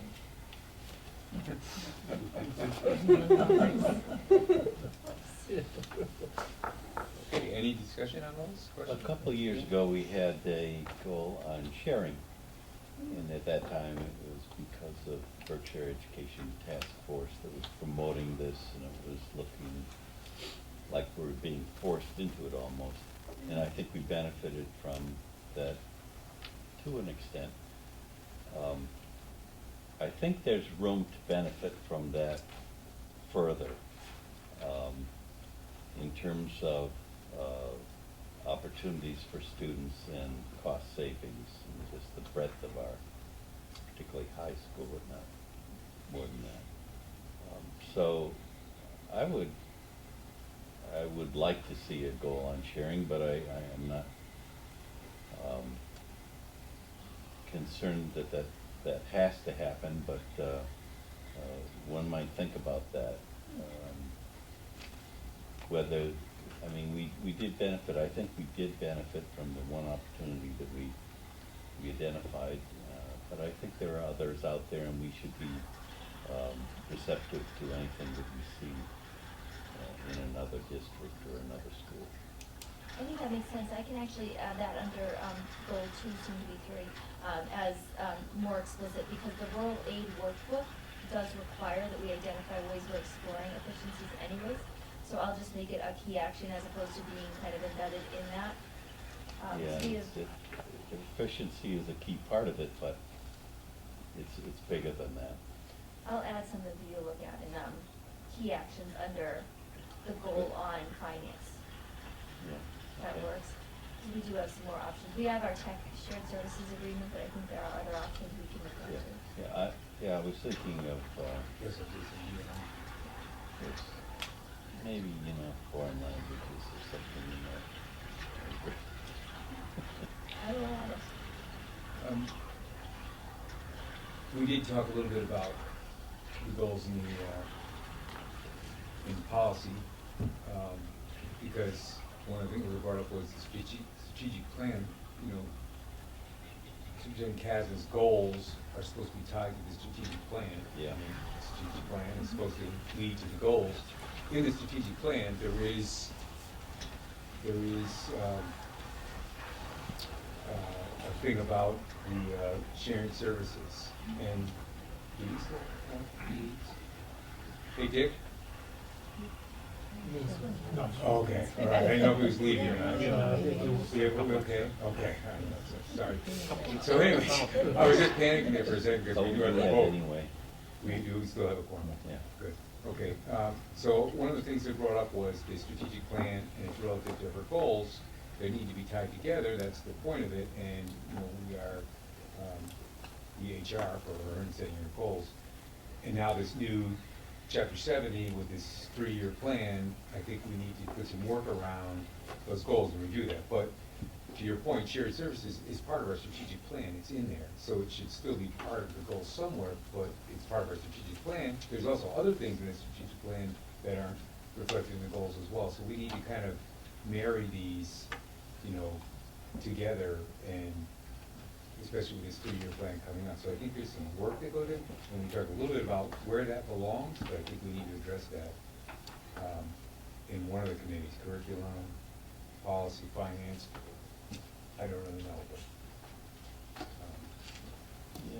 something we need to discuss. I don't have an answer. I'm just putting it out there. My take on everything I've heard about the 30-year plan, that could very well be, could go away, or not be needed so far this year, because Desi may not be ready yet. Exactly. Yeah. Yeah. Okay. Any other questions? We're not voting on it, so. No, so you have more DW, you've got time. Yes. It's good. Your holidays. Okay. All right, next is that it for you, recommendations? Yeah. Okay, how about personnel? Okay, I have 2 items that I would like to discuss in executive session, so I'll go into that right away, if that's okay with everybody.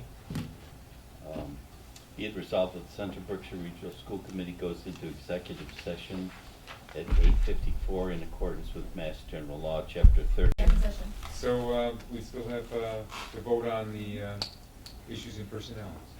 Be it resolved that the Central Berkshire Regional School Committee offer an employment contract as Director of Finance and Operations to Gregory Boino from October 28th, 2019 through June 20th, 2022, in accordance with Massachusetts General Law, Chapter 71, Section 41, and its accompanying regulations as written. Second. There a motion and a second, any discussion? I'd just like to make a comment. I think Greg's done a great job, not only as our new finance director, but in his past. He's been very gracious, and I'm really glad that he's moving up. Best of luck. I second that, and also for at least a month now, and gonna be 2 months, he's doing 2 jobs, so appreciate the effort you're putting in there, Greg. Thank you.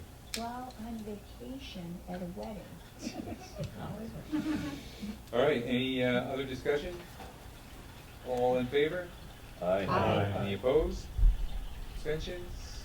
Motion carries. Okay, old business?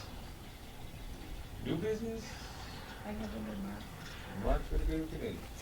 So I had a wonderful conversation with a 5th grader in Mrs. Bill's class at Craneville.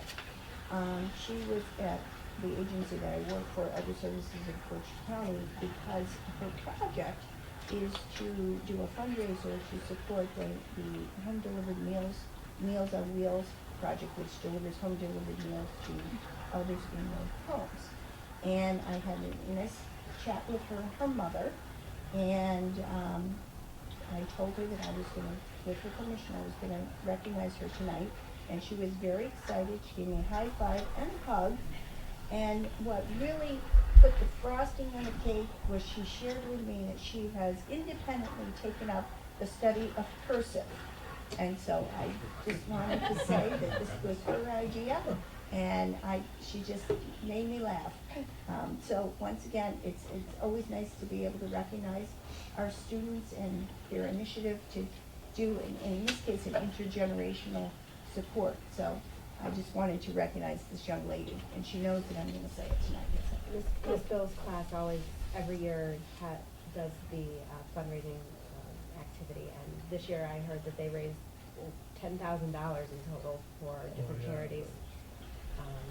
So it's amazing. And it was Good for her. recognized on channel. Yeah. The presentation's tomorrow, if Yes. anyone is available. I think it's at 10 and 1:30. It's really pretty good. I have a 5th grader in her class, so. And this young lady is, at my agency, we do a newspaper called Berkshire Senior. And it's going to be in an insert in the Berkshire Eagle. I think 2 months from now, it'll be in February, and she will be featured. She had a picture taken with our executive director, so really a nice story. It's really nice that Miss Bill fosters charitable giving in the kids and helps them think outside of themselves. Yes, at such a authentic young age. learning. Authentic learning. There we go. I mentioned it earlier, empty bowls, if you have a chance. We've been going for years now, since they've been doing it. I think they're in the 9th year, something like that, but one of the great things about it is the kids and the teachers, they make ceramic bowls. So we have a full set of ceramic bowls at our house that are really nice and get a lot of use, but it's actually for people with food insecurities, they raise money for it. It's a great thing that the NHS does, and I highly recommend it. It's a great meal every year, so take it in if you get a chance. Anything else? Don't forget this Saturday is Light Up the Holidays. On Main Street. Lots of the kids will be doing different performances, including I think the ballet school and the chorus, and the tree lighting will be after, and there'll be the parade down. Down Main Street, ending at CRA, with the lighting of the tree and Santa letting it out, so. Don't miss it. All right, can I get a motion to adjourn? So moved. Second. All in favor, right? Yeah. Aye. Good, right. Yeah, look at that.